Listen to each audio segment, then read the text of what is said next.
Esse try-catch parece deixar o código mais robusto, mas esconde a decisão de negócio importante. Eu aprovaria esse PR, vou te mostrar por que não. Aqui no IA Consistência, cada episódio dessa série é uma situação real de IA no desenvolvimento, analisada com critério técnico. Hoje, quando a IA esconde uma decisão de negócio dentro de um catch. Para esse vídeo, nós vamos imaginar um sistema de pagamentos, onde tem uma classe chamada Payment Service, e nela existe um método que envia o pagamento para um provedor externo.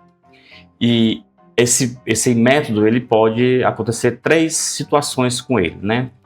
Primeiro, em que o pagamento foi enviado para o provedor e de fato aconteceu o pagamento e a gente conseguiu registrar do lado de cá. Segunda situação, houve um erro conhecido, ou seja, o provedor mandou a informação para cá e a gente recebeu dizendo que o pagamento não foi efetivado por algum motivo lá do lado do fornecedor, desse provedor, né? E por último, a última situação é em que a gente manda o pagamento para o provedor e a gente fica sem a resposta porque dá timeout, então a gente não sabe exatamente o que é que aconteceu.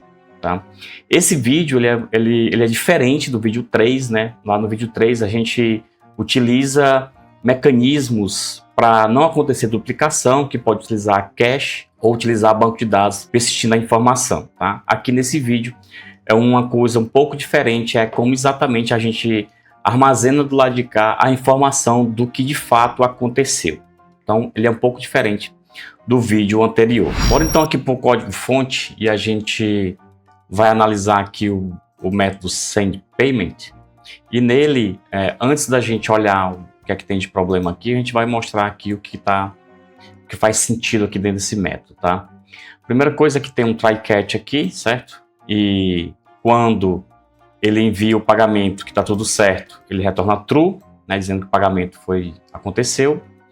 E quando acontece alguma exceção, ele grava um log e retorna falso, dizendo que aquele pagamento não aconteceu. Então, a princípio, é um código que parece fazer sentido aqui para a gente, né?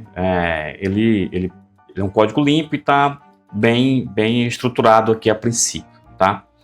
Mas se a gente parar para analisar, o que acontece, né? Se o pagamento foi efetivado, de fato aconteceu aqui, né? Foi beleza, tudo certo. Mas imagina o seguinte, né? Imagina que a gente mandou esse pagamento para lá, a gente ficou sem a resposta porque deu timeout, ok? Mas nessa situação aqui, o pagamento lá no provedor, ele aconteceu. De fato, ele aconteceu, só que como a gente ficou sem resposta aqui do lado de cá, ele deu timeout. Quando deu timeout, ele vai cair aqui nesse catch.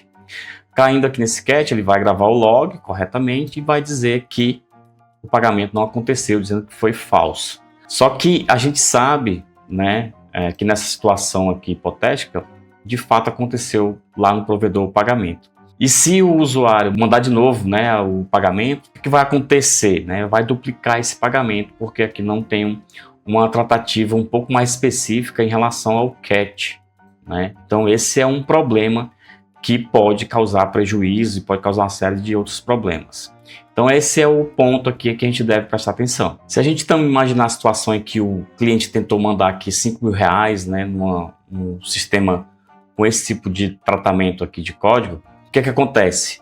Nessa hora, o sistema vai dar um erro geral para o cliente que está tentando mandar esse dinheiro, né, dizendo que falhou. O cliente vai tentar fazer um segundo pagamento e esse vai lá, vai dizer que deu certo, por exemplo.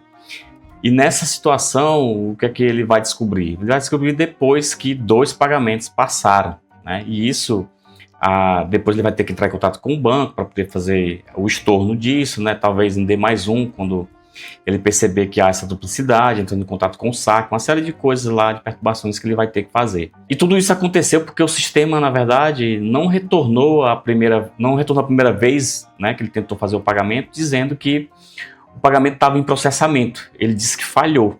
E, na verdade, não tinha falhado. Né? Foi só uma forma de, aqui no catch, ele não pegar exatamente o que estava acontecendo. E isso a gente vê acontecendo na vida real. Né? Isso aqui, no final, não foi um problema do provedor, foi um problema da sua forma de chamar o provedor, que não estava tratando bem, ou não estava tratando corretamente como deveria ser esse tipo de catch. Como a gente poderia então melhorar esse código aqui, né? A solução nunca é não usar o try-catch, tem que usar. mas a ideia é separar tipos de falhas e devolver estado que o negócio consegue entender. Então, a primeira coisa que a gente vai ver aqui, tem essa classe, eu criei essa classe Payment Result. Nela a gente tem 3 estados diferentes, né? O Send, o Pending Confirmation e o Failed. Cada um deles aqui carrega um significado claro daquilo que ele é, né? O primeiro, o Send, quer dizer que a operação foi completada. O segundo, o Pending aqui, Confirmation, eu preciso confirmar o que de fato aconteceu, não sei o que é que aconteceu com esse pagamento, né? E o que falhou aqui, esse sim tem uma falha conhecida e tem uma razão clara para saber o que é que rolou com aquele pagamento, né? Depois a gente tem aqui a classe, a mesma classe lá, né?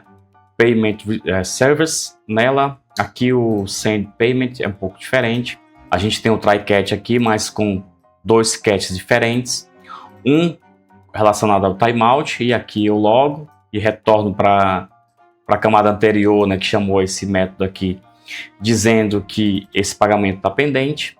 E quando há algum outro problema do provedor externo, aí sim, né, se eu falo que falhou o pagamento, né, que de fato aconteceu quando veio de lá dizendo que estava um problema, aí sim eu falo que não teve como efetivar o pagamento porque o próprio fornecedor, o próprio provedor não trouxe o pagamento, não efetivou o pagamento. Então aqui seria esse outro catch aqui.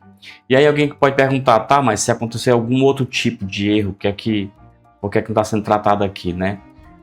Nesse caso a gente faz com que o exception seja lançado para a camada anterior, e aí lá nessa outra camada é que vai acontecer as tratativas, eventualmente alerta ou alguma outra coisa, né? A gente não esconde aqui, retornando só fazendo um log e retornando só um false aqui, né?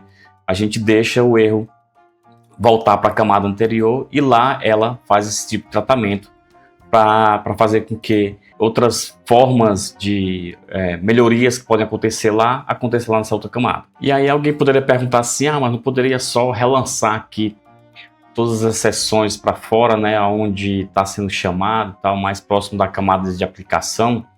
Existem abordagens diferentes, essa daqui é uma das abordagens que eu estou colocando aqui, que está mais perto da origem, a gente trata lá a exceção muito mais próximo desse ponto.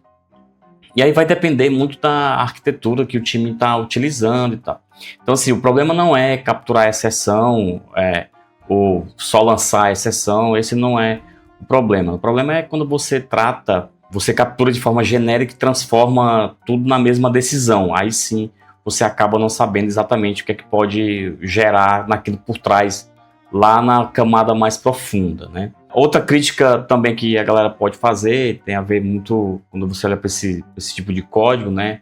Por não retornar só o booleano aqui, se não fica mais código, né?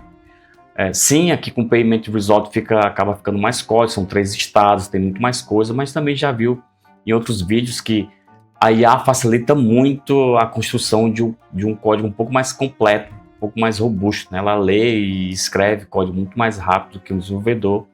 Entra sempre aquela questão lá de fazer revisão, mas aqui isso a IA ajuda bastante. Então, quando há necessidade de ter um pouco mais de profundidade e de cuidado com esse tipo de código, de gravação de logs, que é importante depois, que ajuda na investigação de incidentes, é importante que a gente consiga tratar bem esse tipo de exceção para ajudar futuramente e também ter uma arquitetura muito, muito mais robusta. Voltando à pergunta inicial, se eu aprovaria esse PR aqui, não, eu não aprovaria, mas a intenção em si, ela tá certa, a gente precisa tratar essas exceções e gravar logs e tudo mais, mas a decisão de negócio, ela precisa estar explícita, né? Ela não pode ficar escondida nas camadas mais profundas, porque aí fica difícil de você identificar problemas, inclusive dar alertas e uma série de outras coisas. Então eu não aprovaria, faria mais ou menos como eu comentei aqui, nesse formato de ter uma classe específica para isso, com estados diferentes, para a gente saber exatamente o que está acontecendo com aquele pagamento. E esse acaba sendo um tipo de problema perigoso, porque ele não quebra, né? Assim, ele retorna alguma coisa, ele grava log, né? Então, assim, fica na sensação de que, de fato, é um código que parece seguro. Mas, no geral, a IA foi treinado com aquilo que está na internet. Né? Você vai ver lá muito código com try-catch que retorna booleano. Né? Então, tutoriais básicos, ele ensina bastante disso. Né? E aí, se você vai lá no Stack Overflow, você vai encontrar bastante dessas coisas. E a IA acaba replicando esse tipo de padrão que é dominante. Né? E aí, assim, um ponto que é importante aqui é que para sistemas críticos, né, isso aqui vai virar depois incidentes e reclamações e também possivelmente prejuízo e problemas lá no atendimento, no suporte e coisas desse sentido. Então é importante que a gente olhe para esse tipo de código e saiba exatamente o que é que ele faz e como é que a gente resolve esse tipo de problema também. No próximo, quando a IA coloca cache na decisão crítica e o sistema passa a decidir com um dado antigo. Se esse tipo de análise faz sentido para você, se inscreve e acompanha a série. Aqui no IA com Substância a gente fala de IA com menos hype e mais substância. Até o próximo.